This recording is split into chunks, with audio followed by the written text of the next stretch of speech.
All right, let's dive into the book of Judges. This period in Israel's history is often called its Dark Ages, and for good reason. What we're going to do here is trace the pattern, this story of spiritual decay and national decline that really defines the entire era. To really get a handle on this, we need a core idea.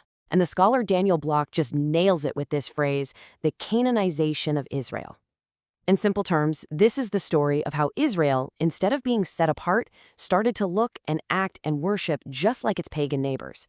And that process, well, it was the beginning of the end for them. So, here's our roadmap for today. First, we're going to define what this downward spiral actually is. Then, we'll look at 3 key figures who just perfectly capture this decline. Gideon, who starts as a hero but ends up a total mess. His son Abimelech, an absolute tyrant. And finally, Jephthah, the outcast. Then we'll wrap it all up and see what this story of decay and surprising grace really has to tell us. Okay, so first up, what is this downward spiral? The book of Judges is famous for this cycle, right? Israel sins, God lets them get oppressed, they cry out for help, and God sends a deliverer. But here's the common mistake. People see it as a flat circle, like they just keep hitting repeat. It's not. It's an accelerating nosedive into absolute chaos. This image here, this really captures what's going on. Every single time Israel goes through this cycle, they sink lower. The sin gets worse, the enemy gets more brutal, and even the heroes God sends, they get more and more flawed. This isn't just repetition, it's a slow-motion train wreck. So let's get into our first case study, and it's a big one, Gideon. His story is a huge turning point in the book. He represents both this incredible, miraculous victory, but also, tragically, a catastrophic failure that really paves the way for all the chaos that's about to come. To get Gideon, you've got to get his world. The Midianites were these camel-riding raiders, and they were just destroying the land. This map shows you the heart of it all, the Jezreel Valley.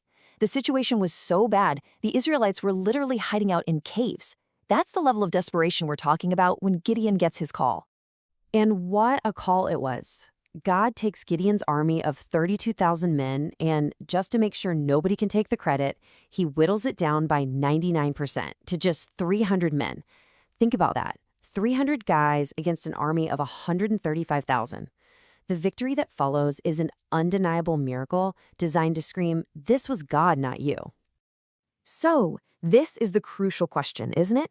After seeing God's power firsthand, in such a massive way, how on earth does Gideon, this great hero, end up planting the very seeds that will wreck his nation?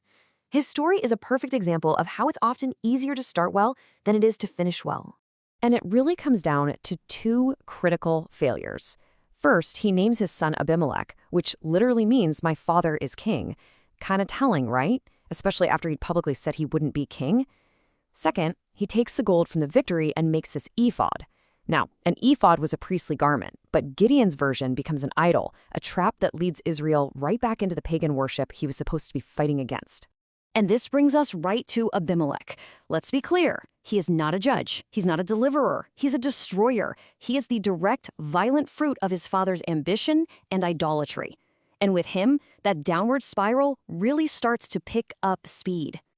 You want to know how spiritually confused things had gotten? Just look at who the people of Shechem were worshiping. Baal-berith, which means Lord of the Covenant.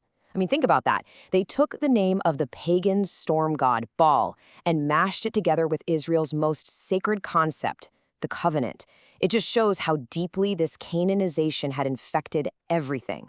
The result of all this spiritual mess was just horrific. Abimelech's reign is this short, nasty, brutal story that starts with him murdering his 70 half-brothers. And what's really important here is that the threat isn't from the outside anymore like the Midianites. The enemy is now internal. It's a full-blown civil war with Israelites slaughtering each other. And just when you think it can't get any worse, we get to Jephthah. We're at the absolute bottom of the spiral now.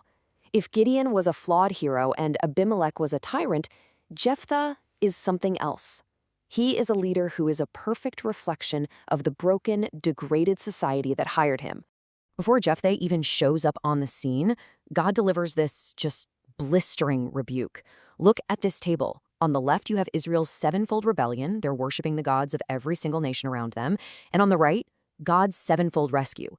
He had saved them again and again and again, and yet they just kept turning their backs on him. So in this desperate, faithless state, who does the nation turn to for salvation? Jephthah. And his resume tells you everything you need to know.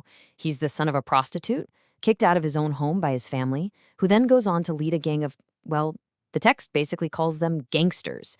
This is the kind of leader a broken society produces. And here is the absolute tragedy of Jephthah's story. It's this wild contradiction. The Bible says the Spirit of God came on him, empowering him to win. But in the very next breath, his deep spiritual ignorance takes over, and he tries to bargain with God by making a rash vow to sacrifice a human being, a horrifying Canaanite practice that God had explicitly forbidden. And the outcome of his leadership? It's the ugliest chapter yet. After his victory, a petty squabble with another tribe, Ephraim, explodes into a horrifying civil war. Jephthah's army ends up killing 42,000 of their own countrymen. The nation is literally tearing itself to pieces now. Okay, let's step back and pull this all together. What have we seen?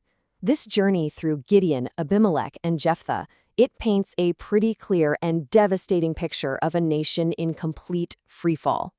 Let's just summarize the key patterns here. This timeline really lays it all out, doesn't it? You can see the progression, the escalation. It all starts with Gideon's personal compromises, his ambition, his idol. That leads directly to Abimelech's political tyranny and civil war. And that, in turn, descends into Jephthah's world of pagan vows and horrific tribal massacre. Each stage is exponentially worse than the last. So if you only remember 3 things from all of this, make it these. First, Gideon proves that a leader's personal compromise can have absolutely devastating consequences for an entire nation. Second, forgetting God isn't some private, victimless crime. It leads directly to a society falling apart and turning on itself. And third, something really telling. After Gideon, the phrase, "and the land had peace," completely disappears from the book. These later leaders might win battles, but they don't bring rest. They only bring more violence. And that leaves us with one last thing to think about. The stories are dark, the leaders are a mess, and the society is crumbling. And yet, through it all, God keeps showing up, keeps intervening. So the question we're left with is this. When everything seems to be falling apart, what does it actually mean for grace to still show up in the middle of all that darkness?